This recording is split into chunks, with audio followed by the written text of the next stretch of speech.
Bien, pues continuamos con este programa especial donde estamos hablando, inclusive con el apoyo del Hospital Country 2000, hablando sobre lo que es un problema grave ya de salud, que es el cáncer de próstata en nuestro país, pero también en nuestro estado, sobre todo con un crecimiento enorme del más del 600% desde 1990 a la fecha. Creo que ya era un buen momento de que pudiéramos hacer algo en conjunto y Hospital Country 2000 nos abre la puerta, nos abre esta posibilidad de hacer un programa relacionado con este cáncer.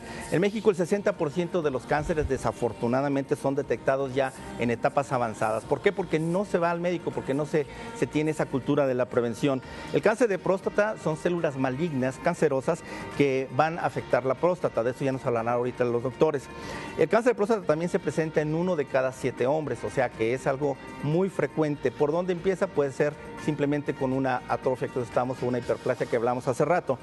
Aunque el número de hombres con cáncer de próstata es grande, la mayoría que son diagnosticados no mueren por esta causa, pero esto no es un factor de decir, pues no importa. No, porque hay una serie de complicaciones y de secuelas que veremos más adelante que la verdad no es nada agradable para nadie. Y el costo de esta enfermedad es enorme, es un impacto económico catastrófico para cualquier familia. Cualquier cáncer, pero cáncer de próstata no es la excepción.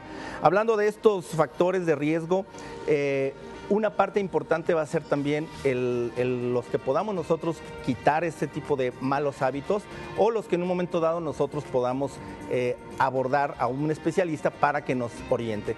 Hablar en este caso de los factores de riesgo, doctor.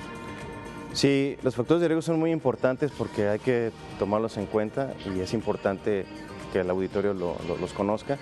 Principalmente es la edad, ¿no? Ese es el principal agente. Los pacientes que tienen menos de 40 años, el riesgo de que puedan desarrollar un cáncer es de 1 entre 10,000 hombres. Pero los pacientes que tienen 65 años, el riesgo es de 1 entre 15. ¡Wow! Entonces es muchísimo, ¿no? Otro factor importante es la cuestión familiar. Es bien conocido que los pacientes que tienen familiares que hayan tenido cáncer de próstata, como sería un hermano o su padre, tienen un doble riesgo de desarrollar en un futuro cáncer de próstata. Okay. Y es bien importante porque si el diagnóstico de los antecedentes de un familiar directo que haya tenido cáncer de próstata se haya detectado muy joven, es decir, antes de los 55 años o antes de los 50 años, nos habla de las posibilidades de tener un cáncer agresivo. Entonces es importante ir razonando esa situación. ¿La obesidad, doctor? Perdón. Sí, fíjate que antes de la obesidad me gustaría comentarte sobre también la raza, ¿no? Ok. Los afroamericanos tienen 2.5 veces más riesgo de desarrollar cáncer de próstata. Y un poquito relacionado con eso, podemos encontrar que también las zonas geográficas.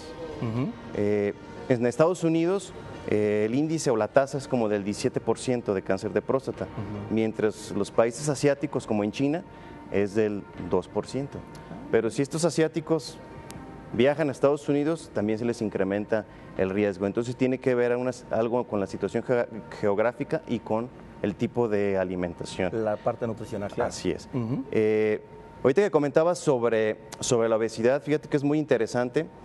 La obesidad no es un factor directo que de cáncer de próstata. De hecho, los antígenos prostáticos en las personas obesas tienden a ser más bajos, porque como tienen más volumen, el antígeno se distribuye pues, más en la sangre. Exacto. Entonces tienden a tener antígenos más bajos que una persona delgada. Sin embargo, no hay una relación directa con el cáncer de próstata, pero las personas que sí se diagnostican con cáncer de próstata y aparte son obesas, tienen un riesgo mayor a tener un cáncer agresivo. Igual sucede con las personas que tienen una estatura muy alta, o sea que pasan del promedio, tienen también mayor riesgo de desarrollar un cáncer de próstata agresivo. Lo mismo aquellos que tienen una vida sedentaria, que no hacen ejercicio. Si se les diagnostica cáncer, también tienen un riesgo de tener un cáncer más agresivo que la población normal. Al igual que los pacientes que tienen dietas a base de altos contenidos proteicos y de grasas animales y bajos ingestas de verduras, también se ha relacionado que pueden llegar a tener un cáncer más agresivo cuando se les detecta. Pues, con razón está creciendo tanto, pues haz de cuenta que describiste al mexicano al 100%, los hábitos que casi todos se tienen aquí en nuestro país. O sea, y yo creo que hablar de factores de riesgo, yo creo que ese es el punto, ¿no? Y el teleauditorio debe entender que es como hacer una lista, un examen de conciencia y una lista negra de decir, híjole, edad, bueno, tantos años, que en este caso arriba de 50 años ya es importante, ¿no? En este caso el tabaquismo, si fumo, bueno, otro tache, si no, si tengo sobrepeso, obesidad, otro tache, y así yo creo que hacer una autoevaluación y decir, caray, ¿no? Como ahorita yo casi estoy poniendo palomitas a muchos, dices, en la torre, ¿no? Ahora, en este caso, lo que es el punto de los factores de riesgo, digamos que el urólogo en su consulta, pues hace ese interrogatorio, se hace su expediente y se va dando cuenta de todo esto. Claro. Pero ahora viene lo interesante y es la parte de la imagenología, que a mí me encanta esa parte, cómo se ha hecho ese binomio tan productivo entre el urólogo y, bueno, con otras especialidades, pero entre la urología y lo que es la parte de imagenología, porque qué padre que una cosa es lo que dicen, pero bueno, cómo se ve. Claro. Ahora, obviamente, como decíamos hace rato, pues no le vas a abrir para ver cómo está la próstata. Esa parte me gustaría que nos platicaras qué tanto ha evolucionado la imagenología. Sí, lo básico y lo indispensable es que el especialista en urología primero tenga el contacto con el paciente, conozca el caso y determine los factores de riesgo. Él entonces determinará en sí qué estudios es el que sigue. Podría él solicitar un ultrasonido suprapúbico, puede solicitar un ultrasonido transrectal o inclusive puede solicitar un ultrasonido transrectal con toma de biopsia. Okay. Cuando él determina que los factores de riesgo son lo suficientemente altos y tenemos un antígeno prostático elevado, sin una justificación clara, tenemos que buscar el foco y el foco principalmente está en la próstata, por supuesto. Claro.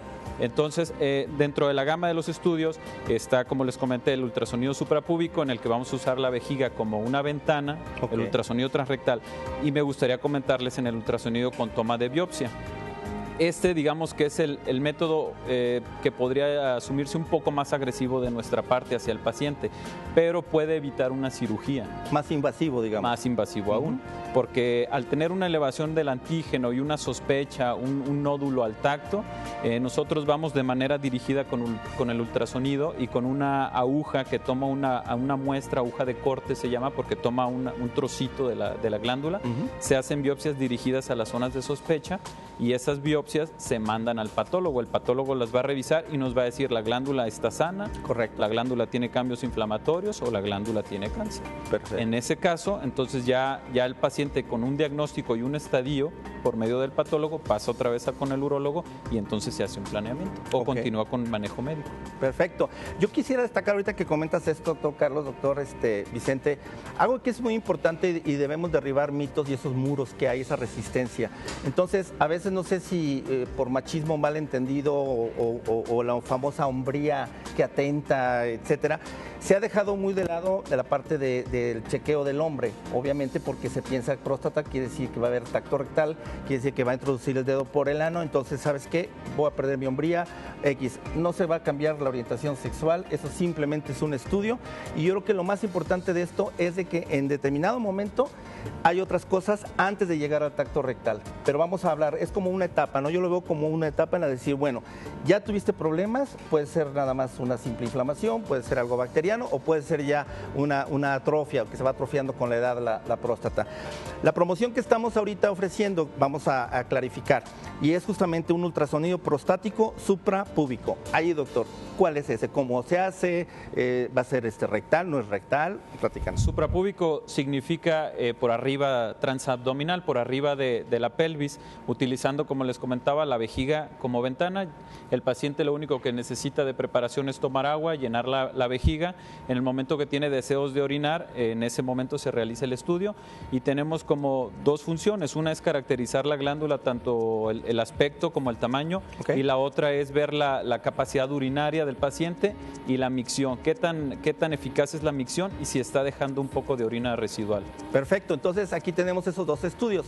Se hace por encima abajito del abdomen. abdomen, donde empieza el pelo púbico, en esa parte se pone gel y ahí donde se pone el aparato, que en este caso va a ir generando imágenes y así el doctor va a poder dar un análisis y un reporte exacto para que el urólogo lo vea y en un momento dado ya se den ambos qué situación puede haber con esa próstata. Entonces, ahí todavía no entramos a lo del tacto rectal y ya se puede ir avanzando. El complemento, que es parte de la promoción también, que por el costo de 1,200 pesos, por cierto, también les incluye el antígeno prostático. El antígeno prostático es un examen en sangre donde no hay ningún problema, así que lo pueden hacer, pueden tomar este paquete, llamen ahorita. De regreso vamos entonces ahora sí a ver cómo se llega al diagnóstico y cuáles serían las etapas en las que se deben de seguir y por qué es importante acudir a un especialista como es el urólogo, acompañado de un imagenólogo y radiólogo. Vamos al corte, llamen en este momento. Todas las personas que quieran esta promoción, ahorita es el momento. Llamen, inclusive si nos están viendo repetición, también llamen y por supuesto que le vamos a hacer efectiva esta promoción. Vamos al corte, regresaremos ahora sí con otros factores y otras situaciones que se ven relacionados con el riesgo.